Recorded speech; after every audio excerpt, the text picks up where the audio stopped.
So today you're in for a treat. There are not many times that you can get to see the behind the scenes of what happens in the gardening world. Today we're at the South African Nursery Association Trade Day. The Trade Day, literally what it says. This is where all the growers, all the suppliers bring their goods together, and the retailers, so that's where you go shopping at your local garden centre, come along and buy the pick of the crop. It's the best of the bunch that they can make sure is on their shop floor ready for you. We're going to go and do a bit of sneaking around, check out what's new on the market, and introduce you to some of the faces behind the scenes. So Pete, you're the man in charge here of this wonderful morning. Tell us a bit more about it. Well, we've got two trade days, one in Gauteng and one in KwaZulu-Natal. Yeah. It's a SANA initiative, which is the South African Nursery Association. Gives the suppliers the opportunity to showcase their products to the retail market and industries trade. So how important is this day for the suppliers?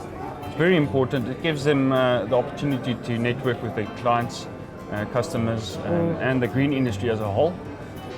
It's a wonderful atmosphere outside here, and everybody's looking forward to the season. It's very festive, and everybody is chatting. I see long lost friends, and in terms of the plant material and all the products that you're seeing, the new products, is there anything that's exciting out there on the horizon for us?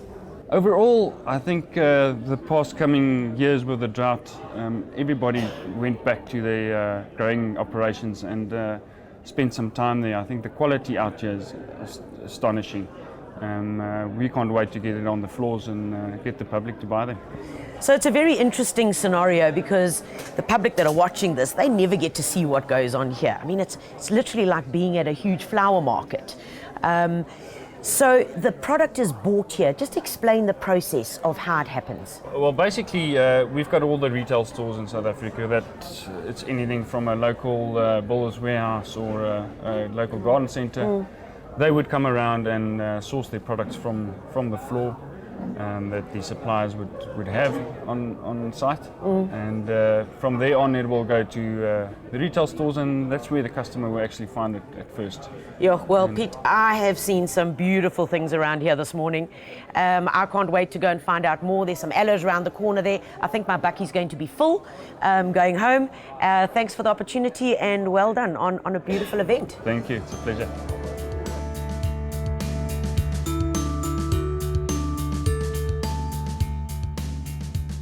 One of the guys that I found here at the trade day are these amazing osteospermums. Now, they're indigenous, number one, which means they're going to really enjoy living in South Africa. They're going to enjoy living in our gardens. What's quite amazing that this common daisy has been taken and hybridized to form an amazing garden plant. I mean, take a look at this guy. This is a double berry, that's what it's called. Isn't it gorgeous? Look inside, there are little petals inside. It really is a beautiful color, large flowers, and you can also understand why you can't just buy one. I mean, you need a whole group of these. With this beautiful violet that's next to me, copper on that side, yellow in front, you can see large gardens, small gardens, just being put in beautiful groups of these.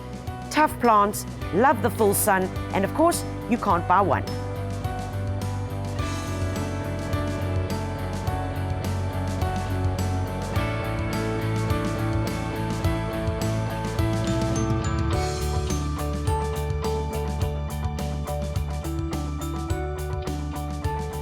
Guys, it's quite beautiful when you see all these plants en masse. I mean, and this just makes me so excited. In front of me is a little aloe called urchin. It's one of the hybrid aloes, and we've spoken about them before. With the hybrid aloes, their spines, so the thorns, are not that hard. You could literally grab it and pull it, and it's not going to hurt you at all. Great for smaller gardens, fantastic in pots, and one little plant like this is going to send up 4, 5, 6, 7 spikes throughout the season.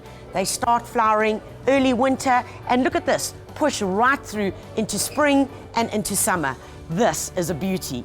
This little guy, isn't he cute? He's called Goldfish, a little miniature aloe. Also the same spines, but these beautiful red bits on here. Of course, these are some of the aloes that have been bred by our very own guru of aloes, Andy DeVette, and let me tell you, he breeds amazing plants. This little guy over here, not going to get more than 20 centimeters high, about 25 centimeters wide. I can see this in my garden, amongst rocks, in a window box, even in a pot. And of course, look at this beautiful flower. Goldfish, urchin, we want them all. Whatever you do, get out there and find some aloes, especially the little hybrids, that can go into that hot, dry, sunny spot in your garden.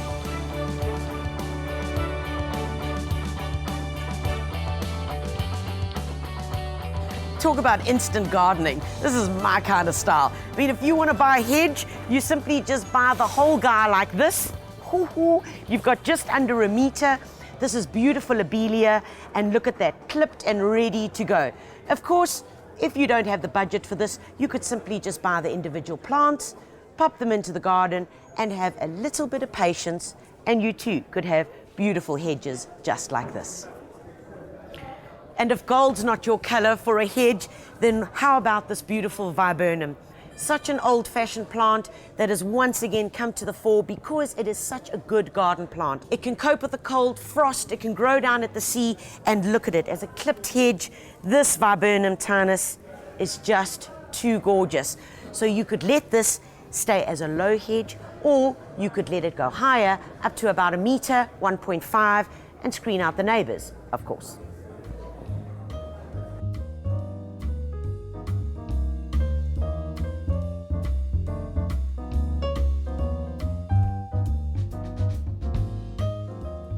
Now, I found a beauty, and this is really exciting. They've named a rose after our sweetheart, our South African Olympic swimmer, Charlene, used to be Woodstock, now is married to Prince Albert. That's the one. This is Charlene de Monaco. Man, and look at it. Beautiful green leaves, disease resistant, and of course, the most important part about any rose, it's so heady, so gentle, so beautiful. All of these petals, I can just see this as a cut flower being used in a beautiful vase, just in a garden to be able to do its thing. And remember, great leaves produce beautiful flowers. So this is our swimming sweetheart with a rose named after her. Oh.